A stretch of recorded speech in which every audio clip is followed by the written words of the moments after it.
¿Qué tal? ¿Cómo le va? Muy buenas noches, bienvenidas y bienvenidos a su programa Entrevista Crítica. Hoy estamos a domingo 1 de diciembre de 2019. Hoy tenemos la gratísima presencia del doctor José Arturo Martínez Orozco. Él es infectólogo, él es internista por la Universidad Nacional Autónoma de México y también especialista en tuberculosis, en VIH y hongos por el Instituto Pasteur de París.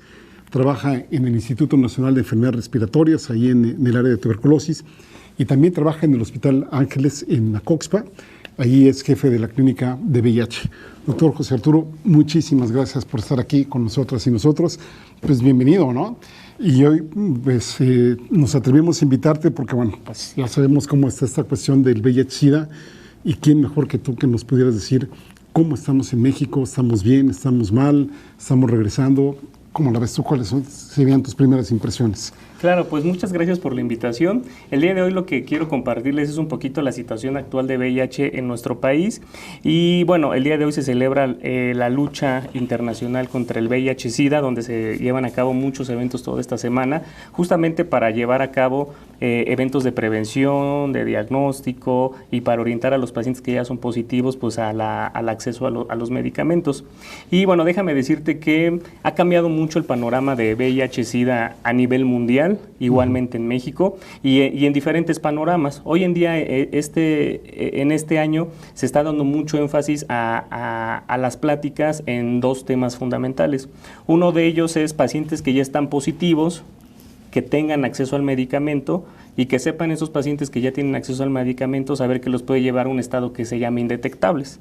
Estar indetectables es que no hay virus en la sangre detectable y por lo mismo hay una campaña muy importante de la OMS y de muchas organizaciones para decir que un paciente indetectable positivo a VIH no transmite el VIH y se llama esta persona intransmisible.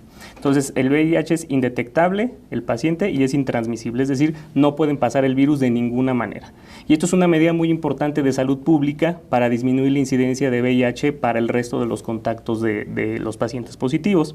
Y otro gran tema importante hoy en día son todos los métodos que hay para prevenir el VIH. Y todo esto se da porque justamente este año la Conferencia Internacional de VIH fue aquí en la Ciudad de México. Se llevó a cabo en julio justamente. Y se llevó a cabo aquí en México y se presentaron muchísimas investigaciones a nivel internacional sobre nuevas moléculas para tratar VIH, el mejor acceso a los medicamentos, las moléculas más nobles que se han podido sacar al mercado y más fáciles de administrar, y también muchos de los estudios fueron orientados a todas esas herramientas para prevenir el VIH.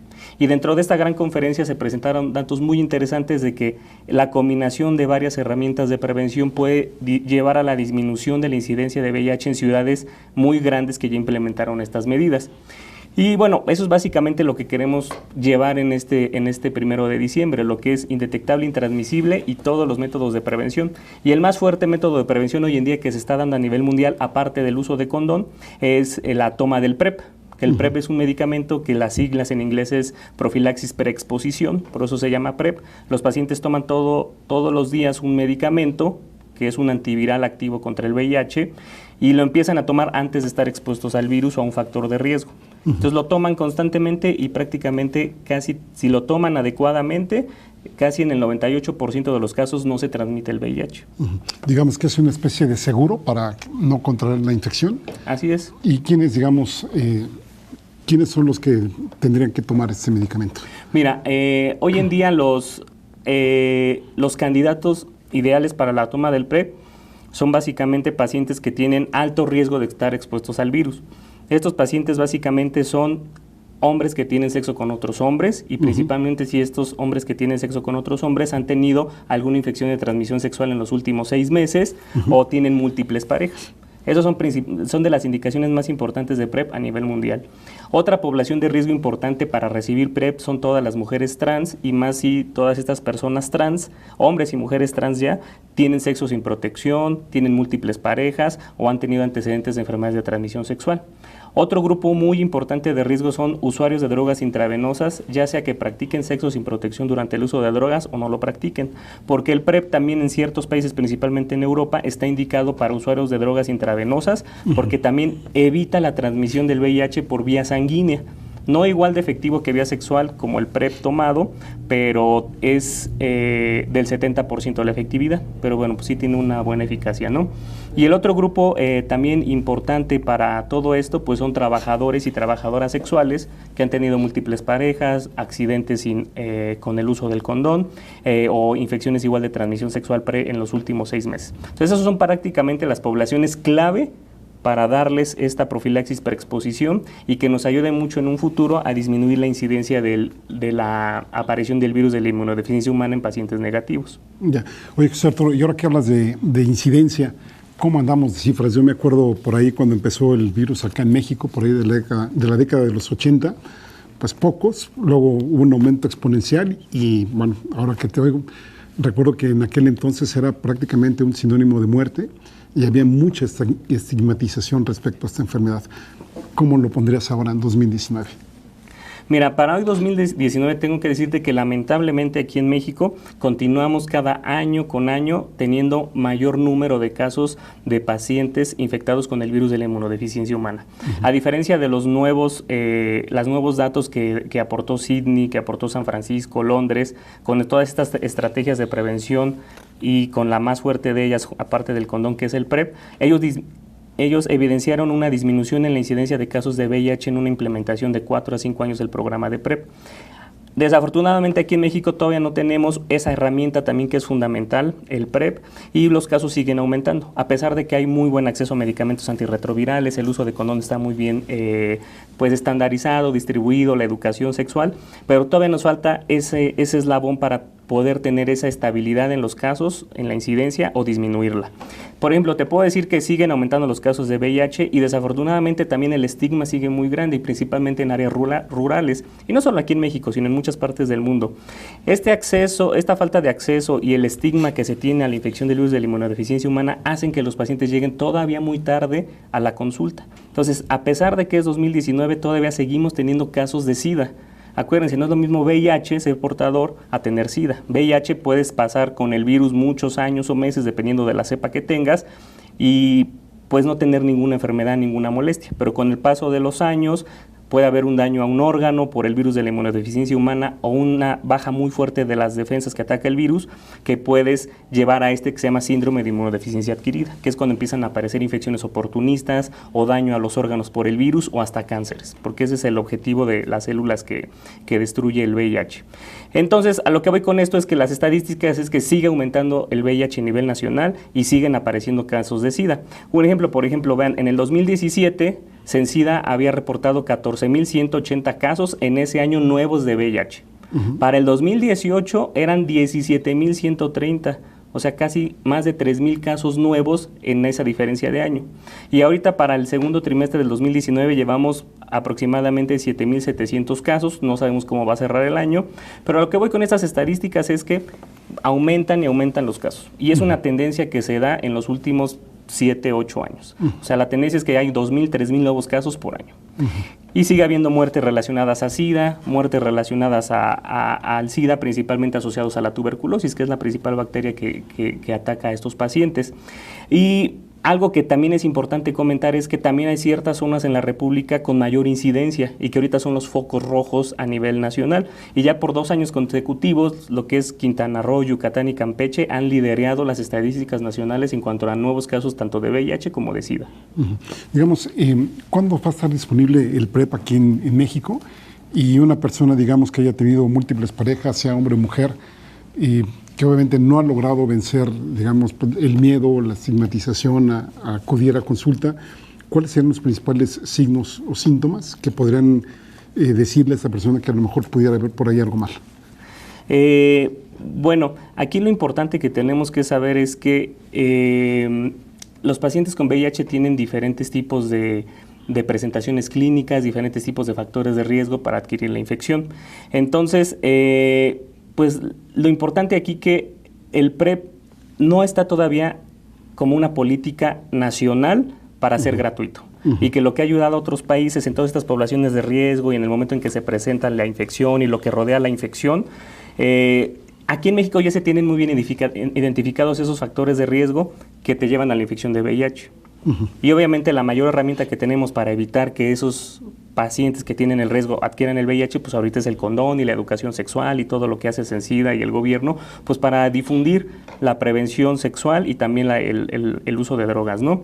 Sin embargo, pues aquí no tenemos gratuitamente el PrEP, pero afortunadamente hace año y unos meses llegó la indicación de un medicamento genérico de PrEP a México. Esta indicación ya se da en la medicina privada. Yo tengo en el Ángeles, por ejemplo, una clínica privada de PrEP. Entonces ahí ofrecemos el medicamento, pero obviamente les cuesta a los pacientes y en cuanto al... Y no solamente es el costo del medicamento, sino aparte del costo del medicamento, es bien importante que todos sepan aquí en tu auditorio que no cualquiera puede ir a recibir el PrEP.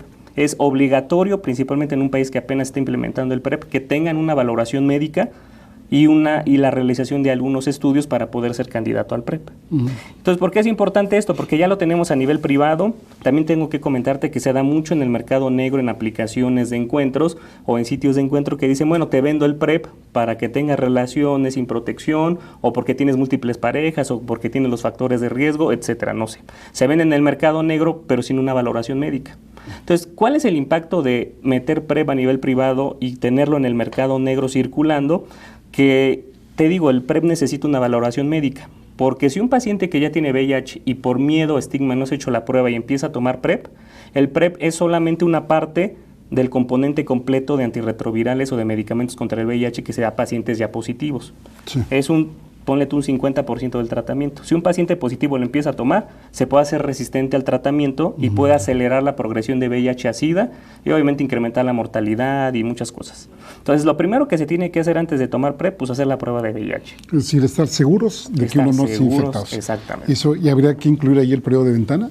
Exactamente, es muy importante. Por eso la valoración médica es muy importante en estos pacientes, porque hay pacientes que me llegan con una prueba negativa, pero las pruebas tienen a veces entre 2 hasta 8 o 10 semanas para ser positivas, que ese es el que se llama el periodo de ventana o seroconversión. Y muchas veces llegan con la prueba negativa, pero todavía no están reactivos y tuvieron una exposición de riesgo previamente. Entonces, en la valoración médica lo que hacemos pues es una historia clínica con todo ese impacto de la vida sexual reciente que tuvo el paciente y ver si se pueden hacer otras pruebas más específicas que pueden detectar el virus un poco antes. Porque he tenido pacientes que llegan en seroconversión y quieren PrEP. Obviamente los pacientes tienen VIH, pero pruebas negativas. Y el riesgo con ellos es que tienen muchísimo virus circulando y replicándose y es más fácil que se haga resistente el virus al tratamiento. Entonces, fundamentalmente para recibir PrEP la valoración médica, estudios basales de VIH y aparte otros estudios, porque este medicamento tiene alguna característica fundamental que puede dañar el riñón en pacientes que ya tienen un daño renal previo, entonces hay que hacer una valoración muy importante del riñón. Y otra parte muy importante es que este medicamento también tiene la característica de ser un tratamiento para la hepatitis B. Y si un paciente de mala suerte te llega y no se hizo la prueba de hepatitis B y es positivo a hepatitis B, y el PrEP no se toma de por vida, se puede tomar por ciclos, depende de tu tipo de paciente, tú lo valoras. Si estás suspendiendo e iniciando el PrEP pues intermitentemente, hay riesgo de que esa hepatitis B, si la tiene el paciente, se haga resistente al tratamiento y igual progresan más rápido a cirrosis y cáncer de hígado. Entonces, ve qué tan importante es toda la valoración médica atrás del PrEP para poder implementarse.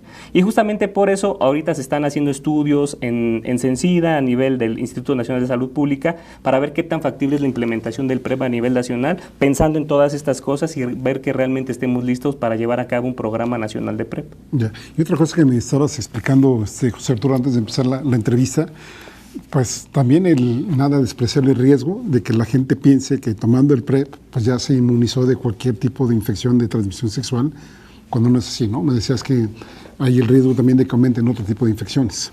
Así es, mira, eso es súper importante. A nivel mundial ya se ha reportado que por el uso del PrEP, ya sea que incrementa la actividad sexual de los usuarios o también hay que ser honestos, muchas veces dejan de utilizar el condón por tener ese pensamiento de que ya no se les va a pasar la infección más grave y de que están seguros. Y el PrEP no protege contra otras infecciones de transmisión sexual. Sífilis, gonorrea, clamidia, la hepatitis B, la hepatitis A, la hepatitis C, se pasan muy frecuentemente por sexo sin protección.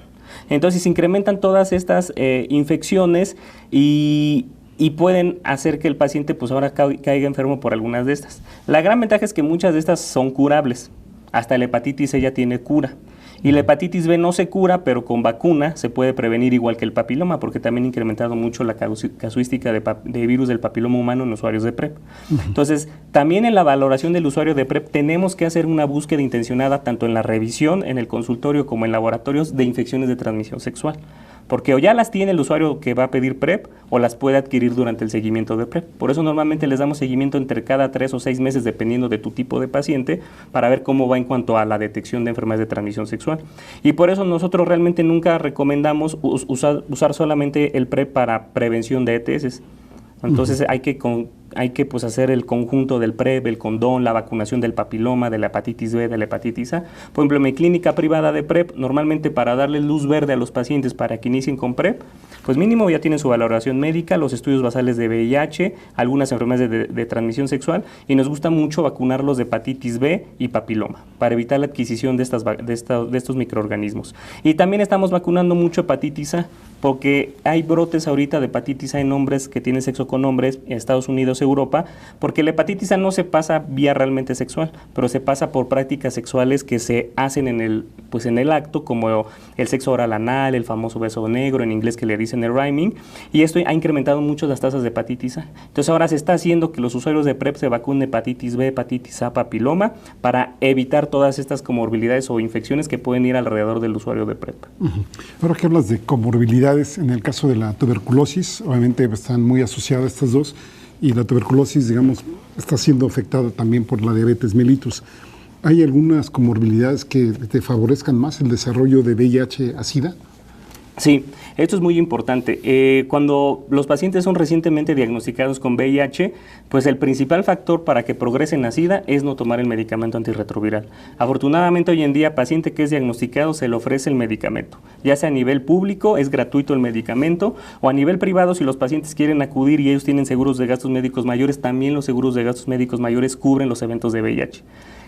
A diferencia de nivel público, es que a nivel público tú llegas el primer día y te hacen la valoración para iniciar el tratamiento. A nivel privado, los seguros de gastos médicos mayores te piden antigüedades de 3, 4 años para poder pagarte al 100% el evento de VIH. Pero una vez que te dan la autorización, igual, pues es un medicamento que cubre tu seguro. Ahora, lo importante de esto, a lo que iba con esto, es que la falta de acceso a tratamiento antirretroviral hace que progresen más rápido a SIDA. Otra cosa que puede hacer que progresen a SIDA los pacientes es que si ya están en tratamiento, que lo estén suspendiendo y que no lo tomen adecuadamente y que el virus se haga resistente, o sea, la falta de adherencia al tratamiento. Otra cosa importante en pacientes que ya son positivos y que están en tratamiento son el uso de drogas. El uso de drogas también afecta el tratamiento antirretroviral, interactúa con algunos antirretrovirales y disminuye el apego al tratamiento y los lleva más rápido también a SIDA. Que durante el tratamiento de VIH no estés vacunado contra hepatitis B o tengas prácticas de riesgo para adquirir la hepatitis C, que son tatuajes, perforaciones, compartir jeringas contaminadas, uso de drogas intravenosas, el que adquieras hepatitis B o C durante la infección del VIH acelera la progresión a que puedas tener falla al tratamiento antirretroviral por VIH o que puedas tener daño órgano blanco en el hígado y progrese esta enfermedad, a lo mejor una cirrosis, un cáncer de hígado o a lo mejor a SIDA, si es que se descontrola el virus de la inmunodeficiencia humana. Y otra cosa también bien importante que puede hacer que progresen más rápido los pacientes a SIDA, pues es la causa número 1 de SIDA aquí en México, pues el estigma, que el acceso al medicamento o a la atención o a la detección es muy tardía porque el paciente tiene miedo de lo que vaya a decir la vecina, la mamá, el papá. También las distancias que se tienen que recorrer a un lugar para obtener el medicamento, la prueba confirmatoria de VIH. Toda esta distancia y todo este estigma es lo que hace que se retrase el inicio de antirretrovirales y lleguen los pacientes más frecuentemente a SIDA. Y bueno, finalmente, otras de las cosas que te pueden llevar más rápido a SIDA es que durante el tratamiento antirretroviral, que todavía no recuperes bien tus niveles de defensas, te caigan infecciones que se pueden adquirir en la vida cotidiana. La tuberculosis, que se puede pasar vía respiratoria intestinal, la hepatitis A, como te comentaba, hepatitis B, hepatitis C, u otro tipo de infecciones, ya por ciertos factores de riesgos. Hace rato que hablabas de medicamentos, ¿hay suficientes medicamentos antirretrovirales aquí en México para las personas? Fíjate que ahorita se dio mucho esa noticia del desabasto de antirretrovirales, etcétera, pero bueno, yo creo que el gobierno lo que realmente hizo y que nosotros los infectólogos lo estamos viendo muy bien, es que hicieron un cambio importante en los esquemas antirretrovirales. Entonces te puedo decir que hoy en día yo estoy muy contento porque México entra en los tratamientos más novedosos que se tienen a nivel mundial, que son medicamentos que prácticamente no tienen muchos efectos adversos, son muy bien tolerables, son extremadamente activos contra el virus de la inmunodeficiencia humana, hacen una muy buena recuperación del sistema inmunológico y la mayor parte de estos medicamentos ya son de 1 a 2 o a máximo 3 pastillas al día. Y que la ventaja de estos nuevos fármacos que llegaron a México y por lo que hubo todo este revuelo de los pacientes de VIH y su tratamiento, es que pueden ser de una pastillita al día, 2 o 3, son muy cómodos de tomar, prácticamente no tienen toxicidades y los pacientes, su calidad de vida es similar y va a ser similar si inician tratamiento antirretroviral a tiempo a cuando no tenían el virus de la inmunodeficiencia humana. Hoy en día yo como infectólogo te puedo decir y les puedo comentar a tu auditorio que si son diagnosticados con el virus de la inmunodeficiencia humana, que no tengan miedo, que es peor que no tomen tratamiento a tiempo a retrasarlo. Hacerlo antes, perdón. Y lo importante de esto es porque con estos nuevos medicamentos, si se tratan a tiempo y se diagnostican a tiempo, los pacientes viven una vida completamente normal y tienen exactamente la misma expectativa de vida que tenían antes de la infección por el virus de la inmunodeficiencia humana. O sea, así de importantes son estos nuevos medicamentos que llegaron al sector salud y que bueno, ahorita estamos viendo que realmente no hay un desabasto. Lo que está pasando es que se están cambiando los pacientes de los tratamientos antiguos que se tenían a los más novedosos.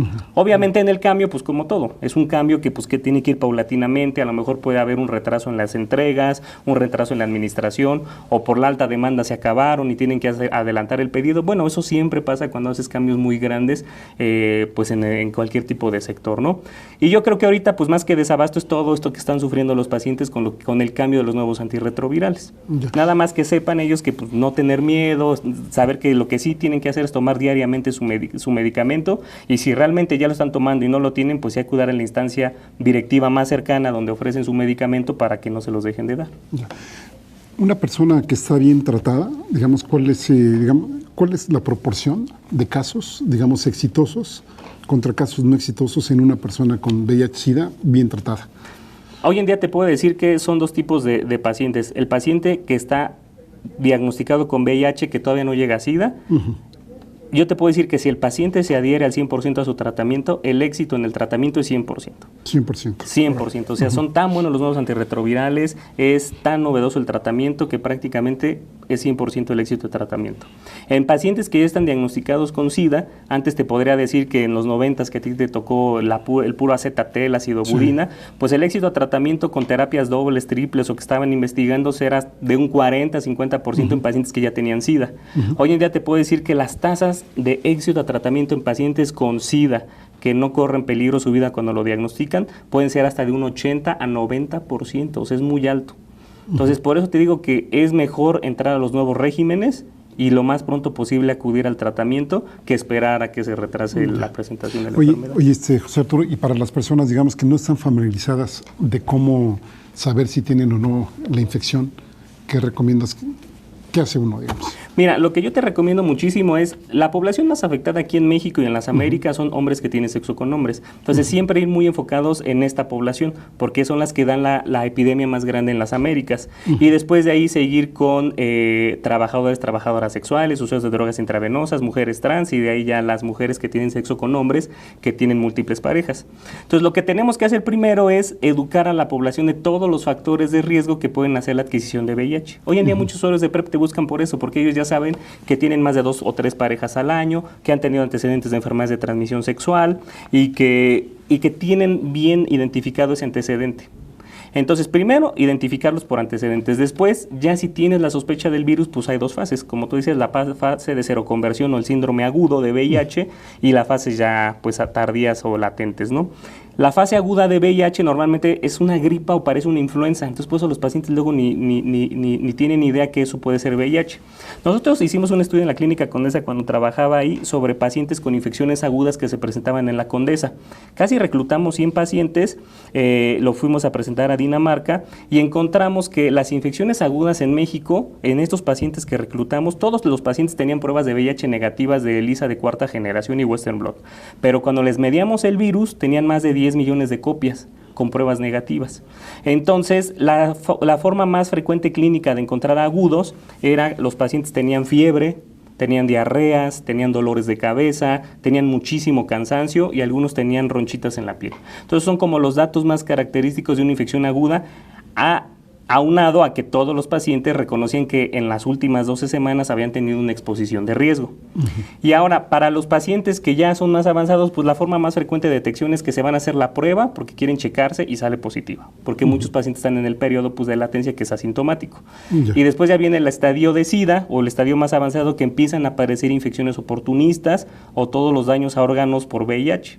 Entonces, las infecciones oportunistas más frecuentes son la tuberculosis, entonces empiezan con una tos crónica que no se les quita, empiezan a bajar de peso, empiezan a tener fiebres, diarreas, que es lo más frecuente que vemos en pacientes con SIDA. Hay veces que hay pacientes que empiezan a tener tumores. Por ejemplo, una forma frecuente de diagnosticar a las mujeres con SIDA es el cáncer cervicouterino en pacientes jóvenes, asociado a papiloma. Entonces, cuando nosotros vemos un cáncer cervicouterino en una chica joven asociado a papiloma, lo primero que hay que hacer es una prueba de VIH.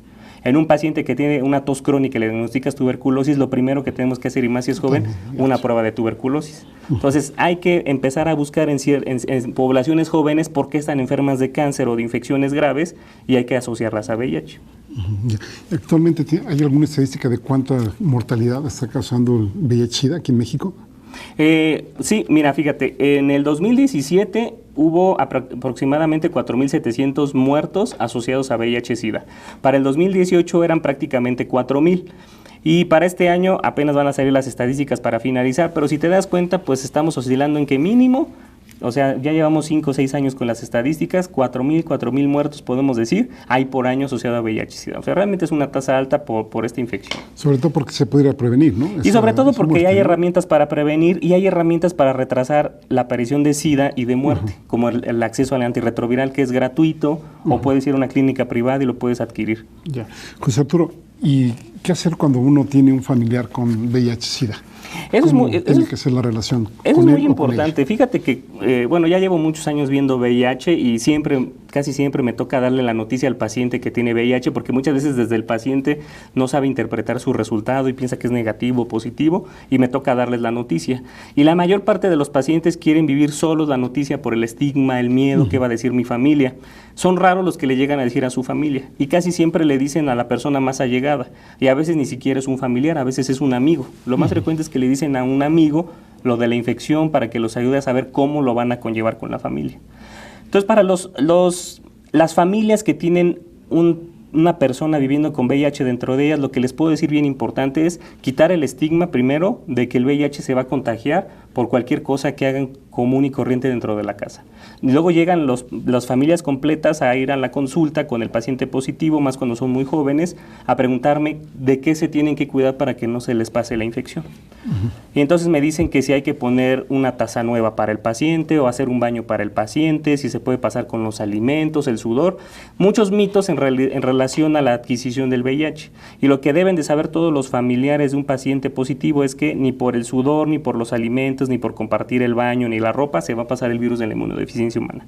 Las únicas 3 vías de transmisión importantes hoy en día, pues es la transmisión por vía sanguínea, ya sea por compartir agujas o procedimientos contaminados con sangre de VIH, de pacientes con VIH, la transmisión sexual en pacientes que no están detectables, y la otra es la transmisión vertical, que es de la mamá a un bebé cuando la mamá no está tomando antirretrovirales. Entonces, lo primero es que se quiten los familiares, que es una enfermedad fácil de transmitir. Es de las más raras que se pueden transmitir por cualquier tipo de situación.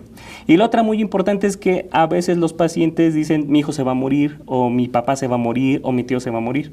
O sea, deben de saber que estos pacientes, teniendo el tratamiento, el acceso temprano al tratamiento, viven una vida normal y exactamente lo mismo que tienen planeado vivir que su familia. Entonces, esto no es así una condena de muerte, porque muchas veces los condenan a muerte y pues les hacen que cambien un poco su estilo de vida o lo relacionado a la dinámica familiar.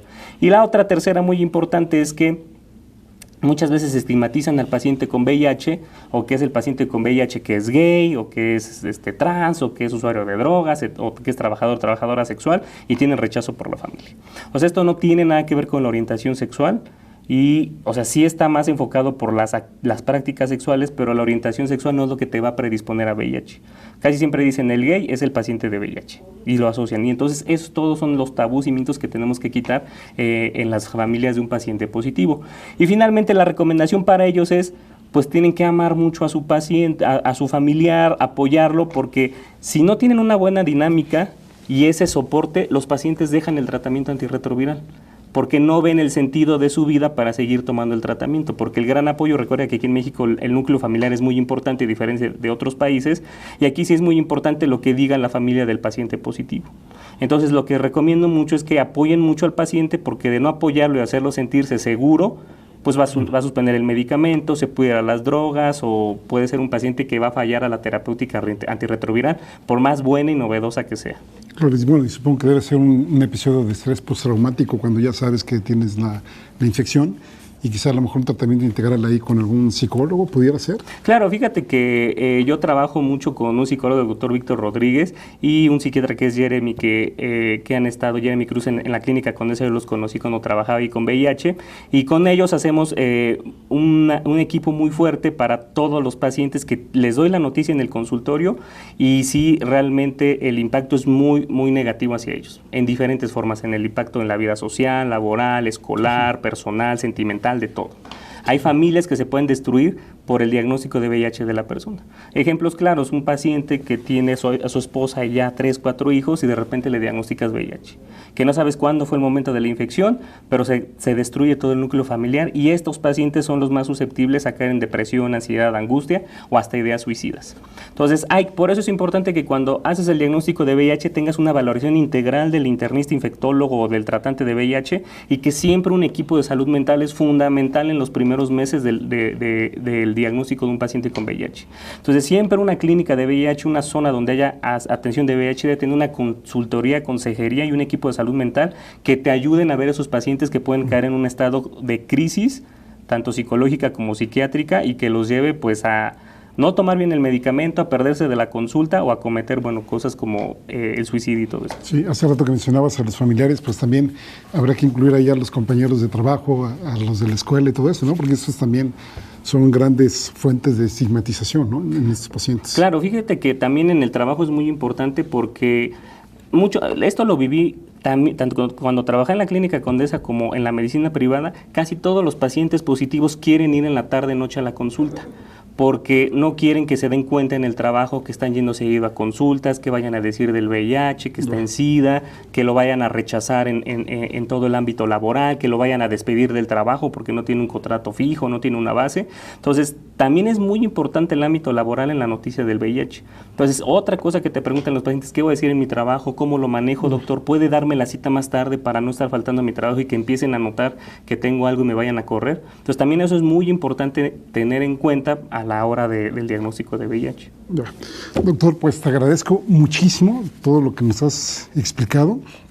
No sé si quieras decir algo más que se haya quedado ahí en la mesa. Sí, pues lo que yo les quiero dejar de mensaje a tu auditorio es que hoy en día hay 3 formas muy importantes para evitar la infección por el virus de la inmunodeficiencia humana, tanto a nivel nacional como internacional. Tenemos la herramienta de prevención del uso del condón, tenemos ya las herramientas de PrEP, la profilaxis preexposición, y tenemos otra herramienta que es fundamental: la detección temprana de los pacientes positivos y el llevarlos al tratamiento lo más pronto posible para estar indetectables. Entonces, la combinación del condón, la vacunación y todas estas herramientas, el PrEP, la indetectabilidad, nos va a llevar a que en un futuro México sea también uno de los países, o la Ciudad de México, que va a ver la disminución en la incidencia de casos de VIH. Hijo, eso esperamos todas y todos, ¿no? Ojalá. Pues muchas gracias al doctor José Arturo Martínez Orozco, médico del INER, del glorioso INER, por cierto, y del Hospital Ángeles, ahí en Acoxpa. Muchas gracias y esperamos tenerte pronto, ¿no? Hay otras cosas que queremos platicar contigo: hepatitis, tuberculosis misma, etcétera, ¿no? Pues muchas gracias por la invitación y gracias.